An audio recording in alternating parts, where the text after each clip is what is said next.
Okay guys, I got some of my material in. I got my thread in. Let me show you my thread and my needles.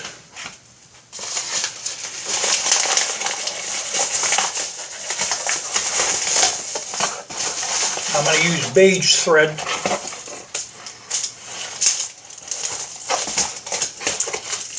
Here's my thread. Let me see. Oh, here we go. It's actually khaki. It's a khaki thread.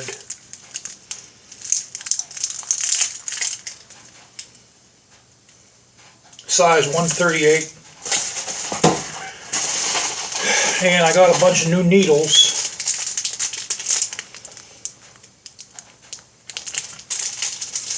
What I'm going to use is the longest one because my hands are big. Okay. And I got the outer material. It's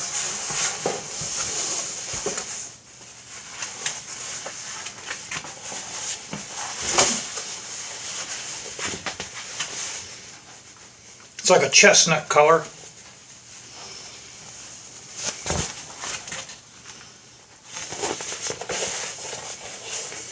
I believe this is 1 pound per square yard.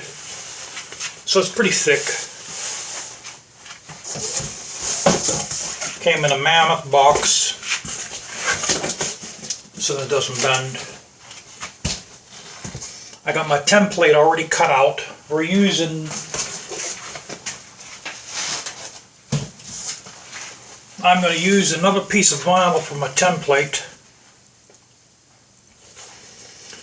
Now this I have to refine this a little bit more. But when I make this piece here out of the python skin, it has to be a little longer. So let me see what we're going to do.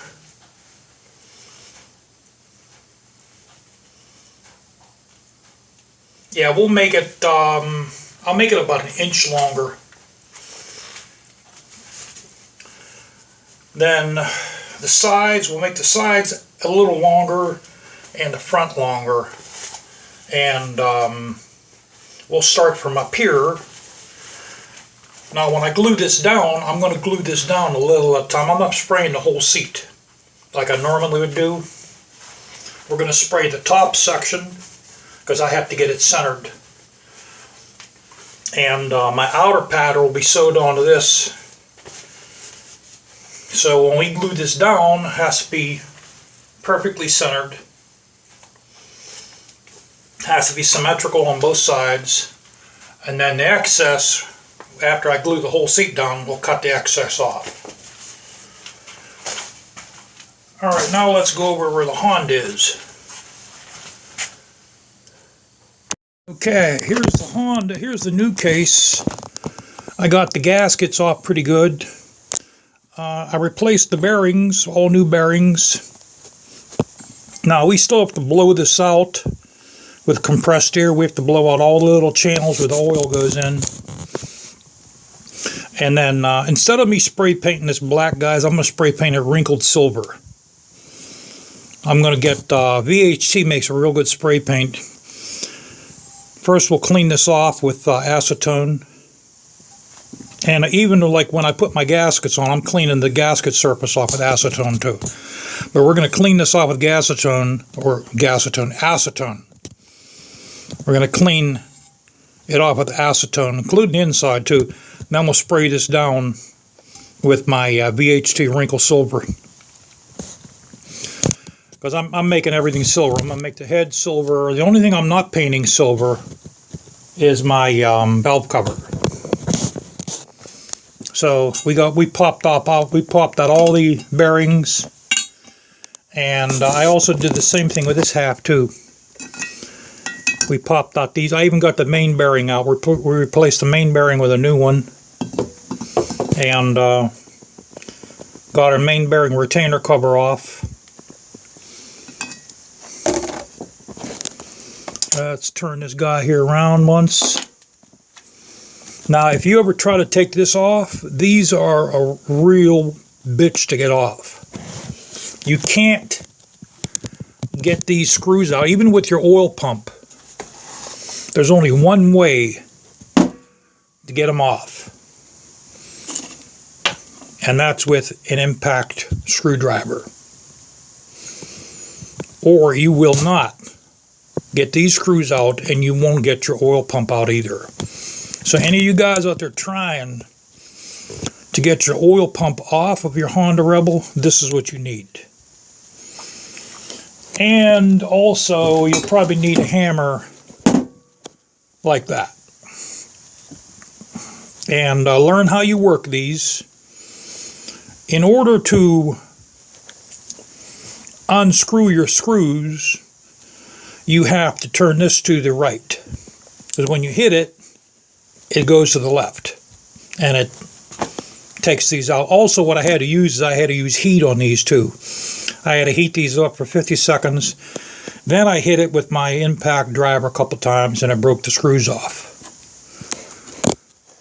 But that's what you're going to need, guys, if you want to take that off. Now let's turn this around.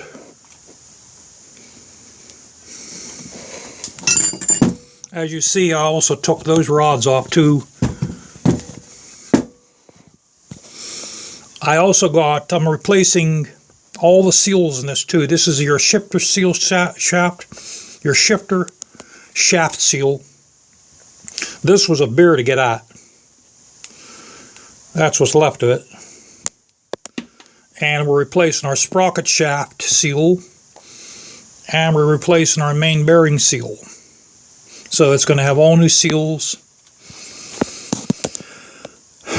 These two here, I had to order them from a Honda dealer here.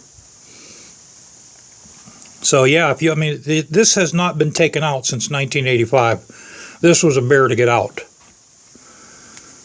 And this is my sprocket seal. This came out pretty easy.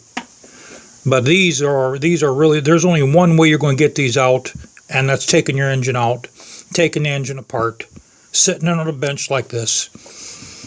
And I also use heat too to get that out. And as you see, it came apart in pieces. The rubber's all gone. I first had to peel the rubber off. And that was a bear to get out. So the next step, what we're going to do to this, guys, is we're blowing these out with compressed air because there's all little oil channels in here I have to blow out.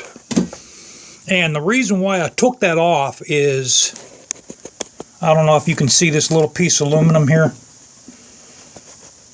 There was all little chunks of aluminum inside here from the previous damage. Remember when I first took this apart, it had a smashed piston. Well, some of the debris from the smashed piston was inside there, and I suspected that. Matter of fact, there's still some little pieces in there. That's why this has to be blown out. I have to clean the inside a little better, then we're going to blow it out. It's like that's an oil passage. That's the oil that comes into the main bearing. That has to be blown out. There's another one that has to be blown out. And see over here. Then I believe on the top here. See, you guys are making me screw up already, man.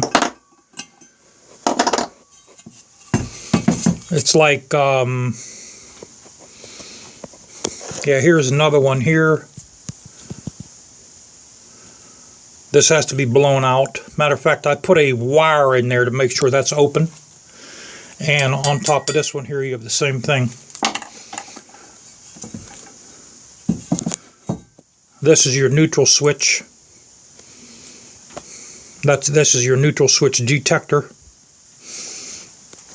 And there sits our crankshaft. All our parts, I know where everything is. I took my my dowels out. They're out. And when I assemble this, I'm not using assembly lube. I'm using oil. I'm not using no assembly, because the last time I used assembly grease in this time I'm not. I'm using the regular 1040 engine oil that goes in this when I assemble everything from the dowels. So that's that. And that we're not reusing. We're not going to reuse because we're putting double carburetors on it, so we're going to need the singular manifolds.